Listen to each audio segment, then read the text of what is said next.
Hi, welcome to the ComSci 137 lecture. Sunny here. For this module, we'll discuss the second part of the transport layer. Let's start. The Transmission Control Protocol, or TCP, is a connection-oriented reliable protocol. TCP explicitly defines connection establishment, data transfer, and connection teardown phases to provide a connection-oriented service. TCP uses a combination of go-back-N and selective repeat protocols to provide reliability. To achieve this goal, TCP uses checksum for error detection, retransmission of lost or corrupted packets, cumulative and selective acknowledgement, and timers. TCP is the most common transport layer protocol in the Internet. TCP, unlike UDP, is a stream-oriented protocol. It allows the sending process to deliver data as a stream of bytes and allows the receiving process to obtain data as a stream of bytes. TCP creates an environment in which the two processes seem to be connected by an imaginary tube that carries their bytes across the Internet.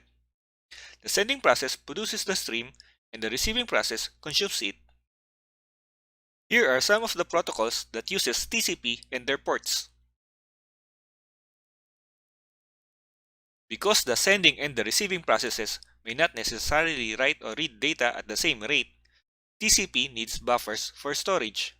There are two buffers, the sending buffer and the receiving buffer, one for each direction.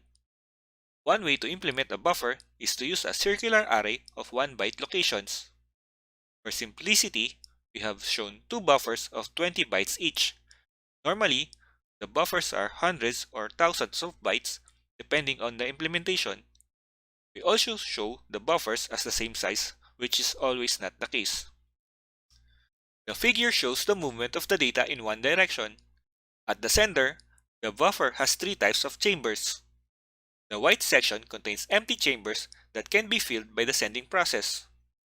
The gray area holds bytes that have been sent but not yet acknowledged. The TCP sender keeps these bytes in the buffer until it receives an acknowledgement. The colored area contains bytes to be sent by the sending TCP. After the bytes in the gray chambers are acknowledged, the chambers are recycled and available for use by the sending process. This is why we show a circular buffer. The operation of the buffer at the receiver is simpler.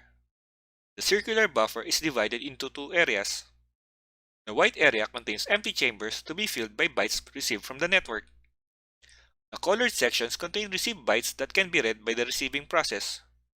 When a byte is read by the receiving process, the chamber is recycled and added to the pool of empty chambers.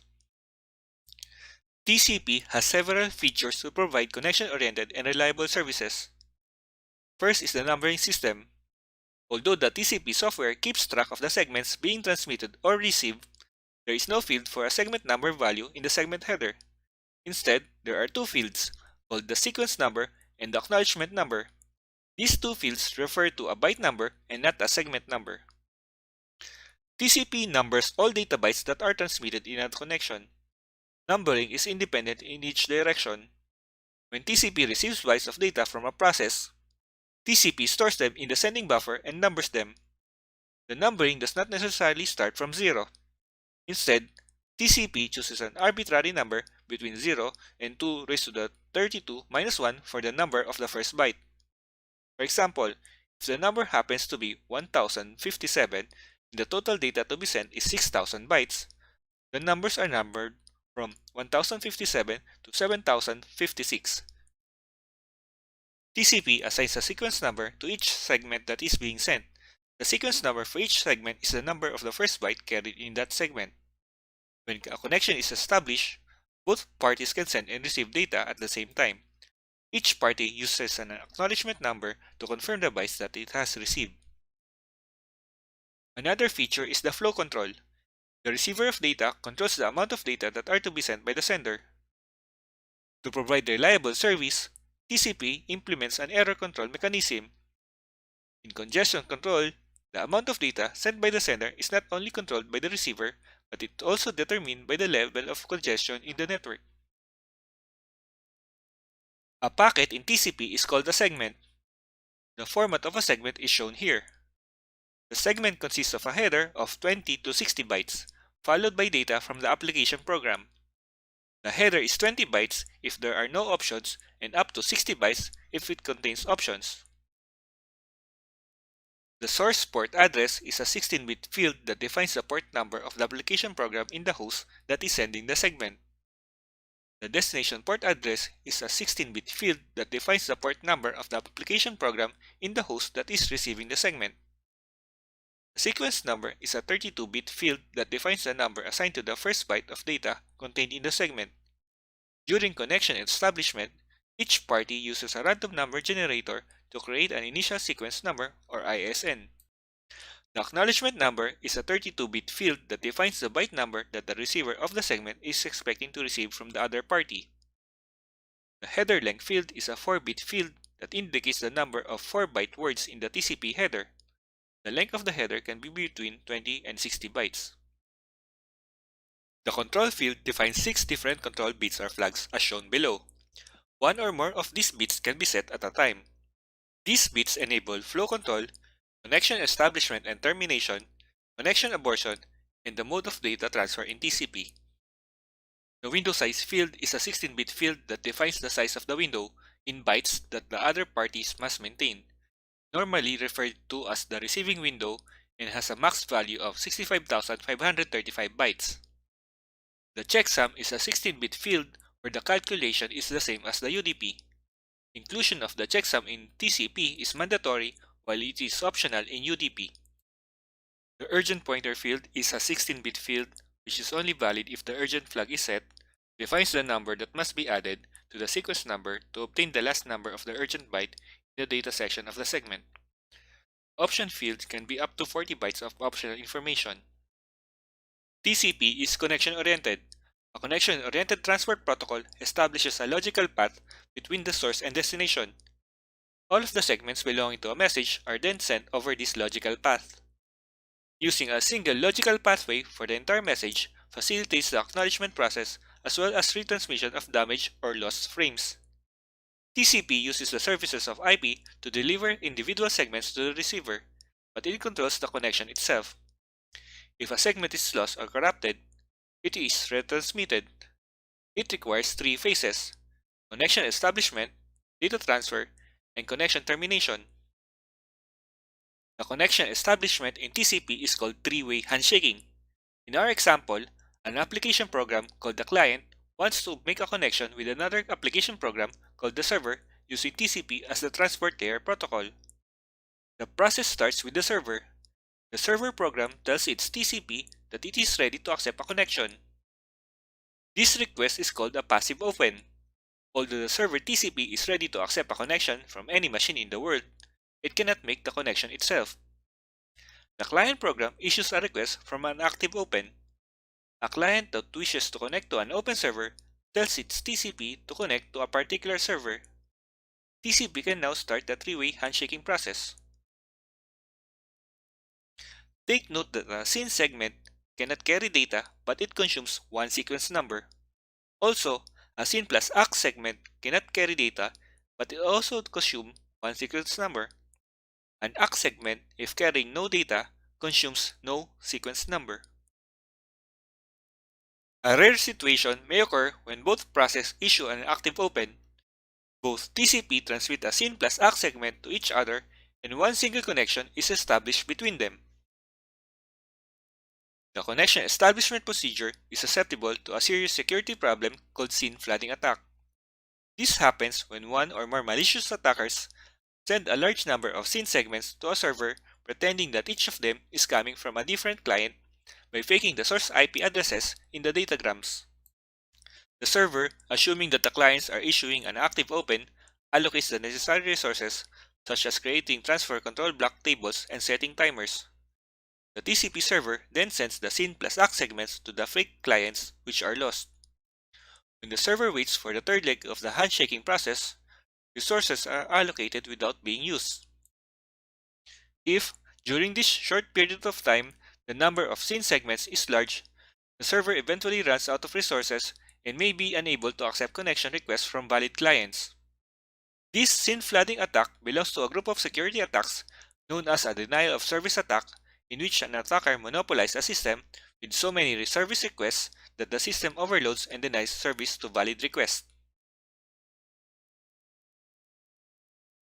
After connection is established, bidirectional data transfer can take place. The client and server can both send data and acknowledgements. Two of the control bits are implemented here. In pushing data, the sending TCP must not wait for the window to be filled. It must create a segment and send it immediately. In urgent data, the sending application program wants a piece of data to be read out of order by the receiving application program. Either of the two parties involved in exchanging data can close the connection, although it is usually initiated by the client. Most implementations today allow two options for connection termination: three-way handshaking and four-way handshaking with a half-close option. Most implementations today allow three-way handshaking for connection termination. In this situation, the client TCP, after receiving a close command from the client process, sends the first segment, a FIN segment in which the FIN flag is set. The FIN segment consumes one sequence number if it does not carry data. In TCP, one end can stop sending data while still receiving data. This is called a half-close. Either the server or the client can issue a half-close request. It can occur when the server needs all the data before processing can begin. The Stream Control Transmission Protocol, or SCTP, is a new reliable message-oriented transfer protocol which combines some features of UDP and TCP. It preserves the message boundaries and at the same time detects lost data, duplicate data, and out-of-order data. It has also congestion control and flow control mechanisms. Here are some of the protocols that uses SCTP and its port numbers. We learned that TCP is a stream-oriented protocol. Each connection between a TCP client and a TCP server involves a single stream. The problem with this approach is that a loss at any point in the stream blocks the delivery of the rest of the data. This can be acceptable when we are transferring text. It is not when we are sending real-time data such as audio or video. SCTP allows multi-stream service in each connection, which is called association in SCTP terminology. If one of the streams is blocked, the other streams can still deliver their data. A TCP connection involves one source and one destination IP address. This means that even if the sender or receiver is a multi-home host, only one of these IP addresses per end can be utilized during the connection. An SCTP association, on the other hand, supports multi-homing service. The sending and receiving host can define multiple IP addresses in each end for an association. In this fault-tolerant approach, when one path fails, another interface can be used for data delivery without interruption. This fault-tolerant feature is very helpful when we are sending and receiving a real-time payload such as internet telephony. The following shows the general features of SCTP. The unit of data in SCTP is a data chunk, which may or may not have one-to-one relationship with the message coming from the process because of fragmentation. Data transfer in SCTP is controlled by numbering the data chunks. SCTP uses a transmission sequence number, or TSN, to number the data chunks. TSNs are 32 bits long and randomly initialized between 0 and 2 raised to the 32 minus 1. Each data chunk must be carrying the corresponding TSN in its header. Each stream in SCTP needs to be identified using a stream identifier, or SI. Each data chunk must carry the SI in its header so that when it arrives at the destination, it can be properly placed in its stream. The SI is a 16-bit number starting from 0. When a data chunk arrives at the destination SCTP, it is delivered to the appropriate stream and in the proper order. This means that, in addition to an SI, SCTP defines each data chunk in each stream with a stream sequence number. In SCTP, data are carried as data chunks, control information as control chunks. Several control chunks and data chunks can be packed together in a packet. A packet in SCTP plays the same role as a segment in TCP. An SCTP packet has a mandatory general header and a set of blocks called chunks. There are two types of chunks: control chunks and data chunks. A control chunk controls and maintains the association. A data chunk carries user data. In a packet, the control chunks come before the data chunks. The general header defines the endpoints of each association to which the packet belongs, guarantees that the packet belongs to a particular association, and preserves the integrity of the contents of the packet including the header itself. There are 4 fields in the general header. The source and destination port numbers are the same as in UDP or TCP. The verification tag is a 32-bit field that matches a packet to an association. It serves as an identifier for the association and is repeated in every packet during the association. The checksum is a 32-bit field that contains a CRC32 checksum. Here is the flow of packets from sender to receiver.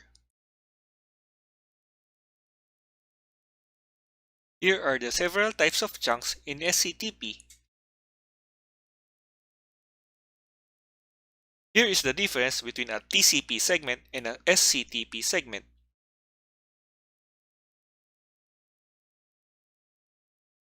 This ends Module 22. Thank you.